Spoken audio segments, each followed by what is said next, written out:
let's move into the weekly speaker spot. So Kathy's going to spotlight me because she does that better than I do. Okay, every week at Business at Breakfast, one of the members gets the opportunity to share with the group further insights into their business life. Let's start again. Every week, one of the members gets the opportunity to share with the business group further insights into their business or enlighten the group a little bit more about themselves. The members can use the time to problem solve or seek assistance or advice from the group as a collective. The time is theirs to use however they would like. I'm going to have a quick click through here because there's someone I really want as our speaker today. Here she is, one of the girls. Anik, how you going? I know. So sometimes I give you warning and sometimes I don't. But honestly, the ones that don't have warning, they always turn out really well, don't they? So here it is, right? So Anik's been coming out to Business at Breakfast. In fact, you were the one who made the comment last week, the week before, 2 weeks ago. Name's mixed up, Misty. This is Anissa. Anissa. Sorry, that's exactly what I meant. Sorry about that. Anissa, let's go with that. Thank you, Lana. Too many A's and N's, and on my screen they were next to each other. So it's a beginning one. I'm looking at the name. All right, here we go. All right, Anissa, welcome. So let's just go back to all the.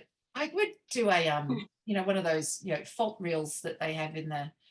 Doesn't matter. Don't worry. When I do the videos later. All right, Anissa, welcome aboard. You've been at Business at Breakfast for a couple of weeks now, and I know that when you came a couple of weeks ago, and I asked, what did you like most about Business at Breakfast? You said this.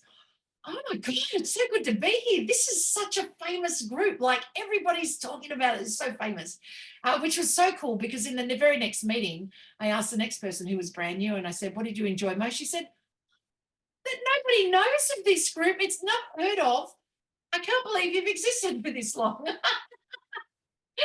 But I'm going with being famous. So famous that Anissa had been working her ass off to get here. Based off that, you've pretty much come to all the meetings since you've found us. So super excited to get you in from America, 2 meetings in a row. That's not always easy. I know Roger's always here and Adele, but it's not always easy because of time zones and things. But I thought I would pull you out of the crowd. So here's what I want from you, because you did the fastest elevator pitch. So I know, and you did it in the first meeting too. So here's what I want from you. I want you to do your elevator pitch again to remind us who you are and what you do. And then I just want from you the history of how you came about doing this that you do. What's the history of that? Quick history. And then we're going to ask you questions. My name is Anissa Hudak. I'm coming at you from Manhattan, Kansas, where the livestock outnumber the people. I am the founder of Phoenix Women, where I help guide sexually traumatized women in their pursuit of healing. So how did I get here? Life is a journey. I am a 2-time rape survivor, now thriver. I walk the walk every day. I love working with women who are like me, and I don't want them to be stuck. I want them to be able to live a rich life. And if they're letting their trauma hold them back, they can't do that. And it's not fair. So I'm on a 1-woman mission to make sure that that doesn't happen to anybody else. And there it is. In less than 1 minute, she's done her entire presentation. Guys, we've got questions. All right, who wants to start? I'm going to ask, how long have you been doing this for? How long have I been doing this for? I started as a yoga therapist, helping women, well, men and women, moving trauma out of their bodies. However, my clients kept coming up to me and saying, I feel great after I leave here. And then I go to talk therapy and I feel like shit again. Okay, there's a problem. There's a disconnect there because we could do all the mat time in the world. But then when you go to your talk therapist, we're undoing what we're doing. So that's not cool. So I started doing some research and I found a group of techniques. I became trained in it. And it's about tapping into the unconscious where the trauma is held in the brain and really working it out from that perspective as opposed to talk therapy. which is from the conscious mind. And so I've been doing that for now almost 2 years. Okay. So how do you discover your clients, or how do they discover you? Well, I've been trying to be a bad penny, and showing up at every networking meeting known to man, getting the word out to people. Our national organization here in America, it's called RAIN, for sexual abuse, sexual assault. They figure the numbers state for reported for women, it's 1 out of every 4 women have experienced some sort of sexual assault or abuse. We think that due to underreporting, it's 1 out of every 2 women. So if I meet enough women, there's a really good possibility I'm going to meet my clients. And if I don't, more than likely those women will know women. And so I'm just being a bad penny. I keep showing up. Yeah, I like that method. That's how I do it. It's called How to Become Famous. Just keep showing up everywhere. I find that there's a bit of a trade-off sometimes when I go to, if I spend a year going, I'll do all the networking events, then I don't get to follow up.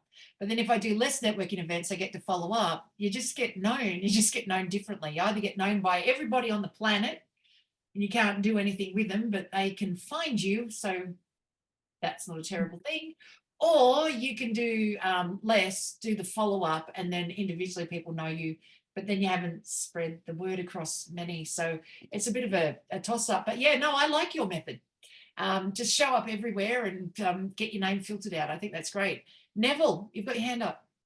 Yeah, I just had a question there about the process that you're using with your clients there. It's like dealing with trauma and sexual assault can be really, really difficult. And I know you're saying talk therapy often doesn't work, and the research seems to focus to mention that too. But how do you keep the space safe for those clients?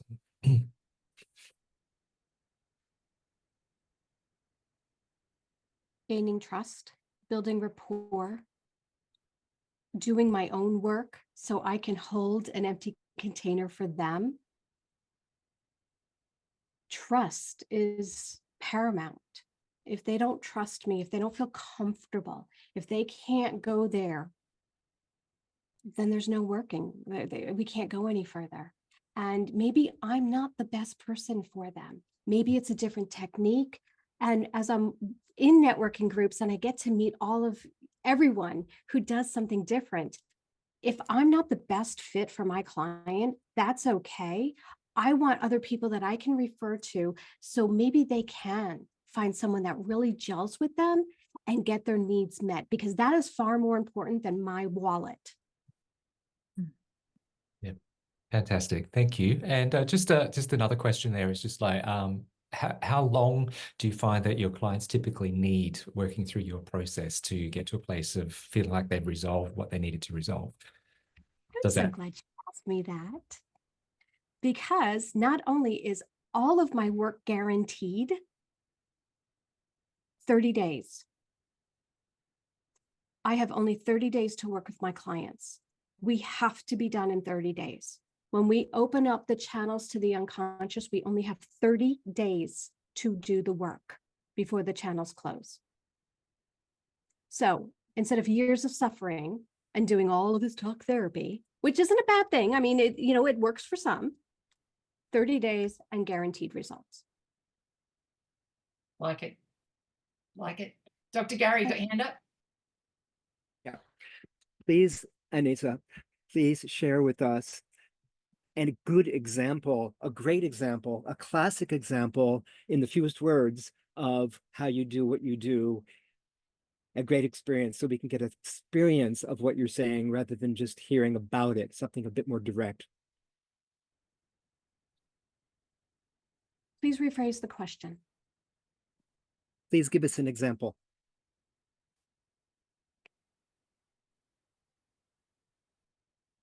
I do an intake. I work with the person. I ask them a ton of questions. Some of them are really wonky. They're not supposed to make any sense. Why? Because I'm tapping into the unconscious, and the unconscious doesn't make any sense.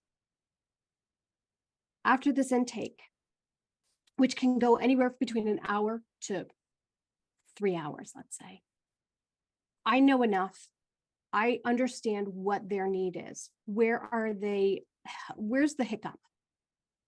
From there, I come up with a plan, a treatment plan. They come back, they work with me for the next couple of weeks. It might be twice a week, it might be once a week, however it is within the 30 days.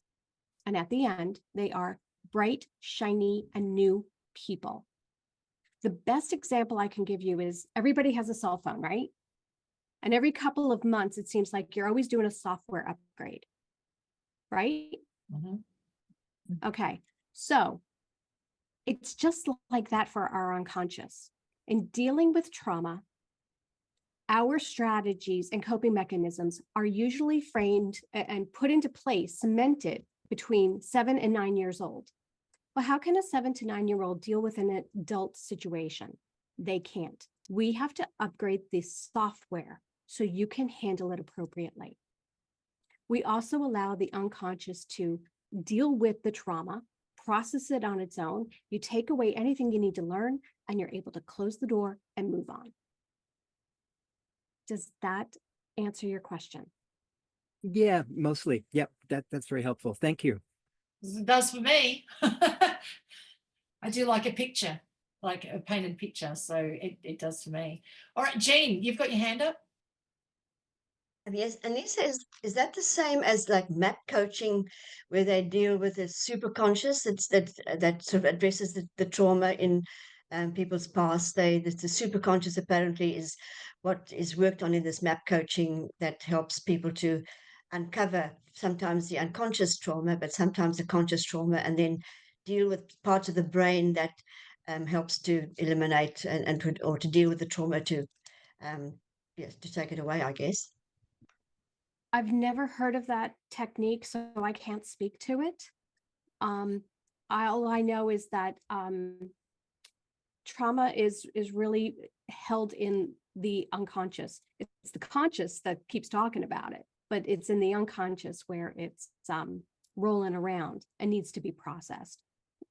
Our techniques allow that opportunity for the unconscious. Then that will speak to the superconscious, and then everything becomes aligned. However, that other technique that you mentioned, I don't know of it, and I can't speak. I don't know. Does that answer your question? Yes, it might be interesting to investigate it. It's called MAP, map coaching, and I've been interviewed by the lady who runs it, and we're trying to use that perhaps as part of my techniques in my coaching. But I need to do the training, and it's at this stage I'm not able to afford the cost for the training. But it sounds like it could be quite beneficial for people. Well, thank you, with Gina. I trauma. wrote it down, so I will look it up. Absolutely. Thank you. Adele, you're the last one. You've got your hand up. I don't have a question, but I just have a comment more. I've had the pleasure of having her on my podcast, and anyone that has been through this trauma, you'll be handled with kid gloves, because there's no one better to help you through a trauma than someone who's been through it. And she's been through it without saying too much. Thank you. Thank you, Adele. And Nick, actually, you got in. You got your hand up? Yeah, it's a blunt question, but I'm curious to know, like, the women who are working with you, are they going back to a healthy sexual life after the program? I like this question. I like it. You know, afterwards, after we're done with the techniques, we do some taskings. And if that is a real issue for that client, they will be tasked with getting in touch with their sexuality and sensuality. And there's different things that we can do for that. It all depends on the client. If they have that need, then that is a tasking that we do. We do taskings afterwards to help build those neural pathways. We've already put them in, but we want to imprint them. We want them there. And if that is something that is needed and necessary, absolutely. So yes, I have told women to go out and buy vibrators if they need to. Right. I bow to your courage. I really honor what you stand up for, and the transformation that you have done on yourself. And yeah, it's a very, very powerful and challenging as well. I mean, it's pretty full on. I So appreciate it. Thank you. good on you. Yeah, thank you. Thank you. Thank you, Anik, for being, sorry, Anissa. Thank you, Anik, for your question. Oh my gosh, I'm having trouble with the ANs, A and I in both. All right. Yeah. Getting thrown today. So thank you, Anik, for your question, but thank you, Anissa, for being our speaker today. And thank you, audience, for participating in the questions that you've asked as well.